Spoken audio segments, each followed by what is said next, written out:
Magandang araw sa aking mga kabaro. Aba, ito ay nangangalikot din eh. Ito nga at ako'y namaraka at bumili ako ng camera dahil ako'y nahirapan doon sa aking iPhone na magkuha ng video. At ito nga ay bumili ako ng Osmo, DJI Osmo Action 4.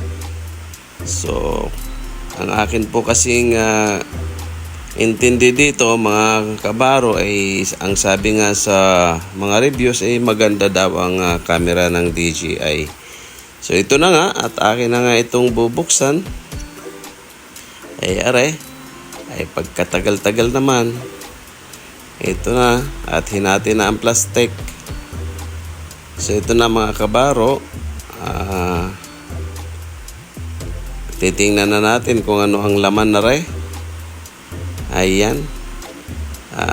Tinanggal na po ang plastic.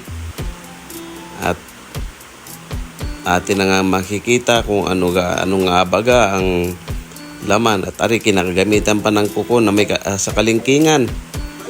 At mahirap ng buksan. At ito'y sadyang hindi ko pinabuksan doon sa aking binilhan sa DJI MOA. At ang sabi ko nga sa mga iyon ay ako'y mag-unbox ng aking biniling Osmo Action 4 ng DJI.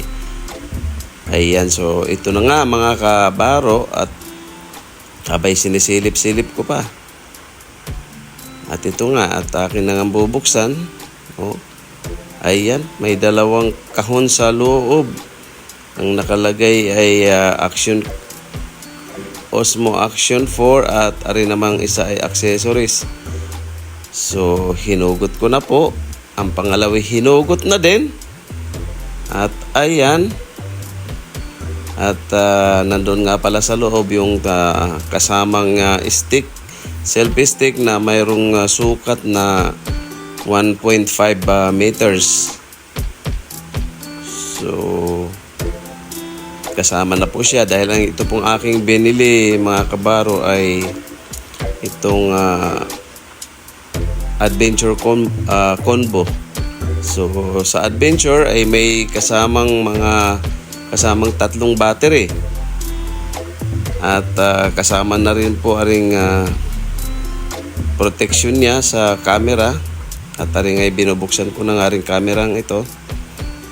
At ayan, wow, ay napakaganda nga. So at tatanggalin ko muna ang sticker. At ay hinahanap ko ang pindutan. Pinipindot nga, wala namang battery. Nakita ang pindutan. Wala nga battery. Paano gagagana? Ayan, ilapag mo muna yan. Ilapag mo muna at buksan mo muna ang iba. Wala, si ka Roger ay masyadong nagmamadali. At nga mga kabaro at bubuksan ko na nga rin isang accessories, itong plastic na isa. Ay naglalaman ng una, ito yung mga screws niya. At ito nga yung frame, ang protection niya sa camera. At ayan, yung protection ng camera. Yung frame niya. Tinanggal pa ang sticker, pwede namang hindi. Ayan. Ay may magnet din pala. So nga mga kabaro at binibilang. So aring isa naman sa accessories ay ito. Mayroon pa ring Type-C na cable at naman na Type-C na ang ginagamit ngayon. At kasama din po aring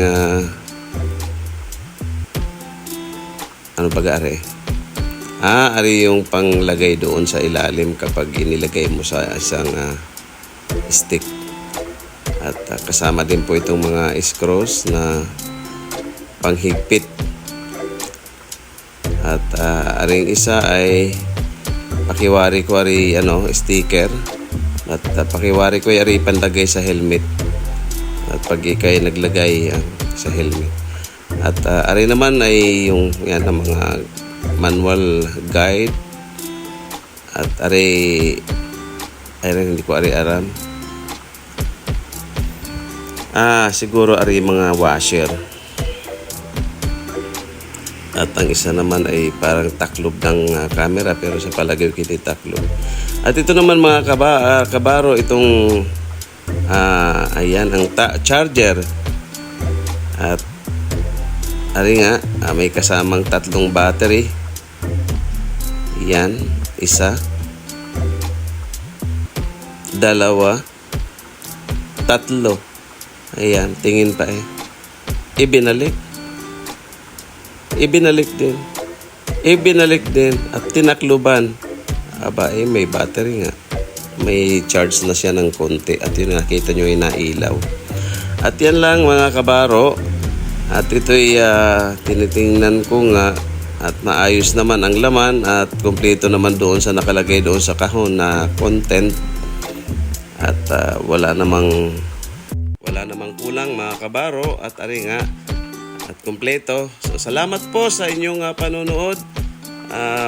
God bless you po at mag-ingat po tayong lahat sa ating ginagawa sa bawat araw.